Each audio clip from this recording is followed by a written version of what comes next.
आज तो पूरा दिन बहुत ज़्यादा बिजी रहने वाला था फ्रेंड्स। राधे राधे, कैसे हो आप? मनन उठने में करता है बहुत ज़्यादा ड्रामे फ्रेंड्स। मैं अपना काम करके गई कपड़े धोने के लिए। यहाँ इतनी धूप पड़ रही थी, यहाँ भोले बाबा को चींटियों ने इतनी बुरी तरह घेर रखा था। और मेरा आया था मीशो से 2-3 पार्सल, जिसमें मैंने मंगाए थे ब्लशर्स, बहुत प्यारे थे। और मैंने मिलाया था क्लिनजिंग मिल्क। ये मेरी साड़ी थी, इसके साथ मुझे पहनी थी ज्वेलरी, जो मैंने अपना सेट तैयार किया। साथ ही आज मेरे मेकअप की बुकिंग थी, वो मैंने बहुत अच्छे से निपटाई। ये है मेरे प्यारे प्यारे कस्टमर्स, जिनको मैंने बहुत अच्छे से रेडी करके उन्हें अपने फंक्शन में भेजा। उसी फंक्शन में मुझे भी जाना था, तो फास्ट मैं भी हो गई रेडी। और मनन हम दोनों यानी पूरी फैमिली मिलकर चल दी जहाँ पर वेन्यू था वहाँ पर।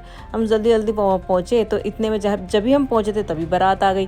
तो हम बारात के साथ शामिल होकर अंदर पहुँचे, तो हमारे आधे लोग बाहर रह गए, इतनी ज़्यादा जो भीड़ थी। तो बाहर जो रह गए थे उनका मैं वेट कर रही थी बैठे बैठे। मनन से और जिया चले गए खाने के लिए। इतने मनन मेरे लिए लेके आया थोड़े बहुत स्नैक्स खा के हमने खाना खाया। फिर मनन और मैं प्रस्ती कर ही रहे थे, इतने में फिर हमें दिखाई दे गया कि बारात के जो नेक चार होते हैं वो होने के बाद बारात अंदर आ गई।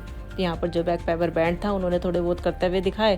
और फिर इतने में थोड़ी देर में हम वेट करने लगे दुल्हन का। मनन स्टेज पे कर रहा था दूर दूर से ड्रामे, तो मैं उसकी जूम करके वीडियो निकाल रही थी। जैसे ही दुल्हन की एंट्री हुई तो उसने अपने भाइयों को डांटना शुरू कर दिया फ्रेंड्स। उसकी फिर रैंप वॉक शुरू हो गई थी। तो एक गाना बजा था जिसपे उसने थोड़ी सी परफॉर्मेंस भी दी थी, जो बहुत अच्छी लग रही थी। और वो बहुत ज़्यादा शर्मा भी रही थी, उसको ठंड भी लग रही थी। तो जैसे वो अपने प्लेटफॉर्म से नीचे उतरी तो हमें हो रहा था लेट, हम ज़्यादा देर रुक नहीं पा रहे थे। तो हमने जैसे ब्राइड की हमारी ट्रिप पूरी अच्छे से हो गई थी, तो फिर हम निकल गए घर के लिए। घर पहुंचे तो यहाँ पे बहुत सारा मैस फैला के गई थी, क्योंकि जब मैं तैयार करती हूँ तो उस टाइम मुझे होश तो होता नहीं है कि मेरा सामान कहाँ पड़ा हुआ है। तो मैं जितना भी था वो सब कुछ फैला कर चली गई थी। मैं सोचा आके समेटूंगी फ्रेंड्स। बाय।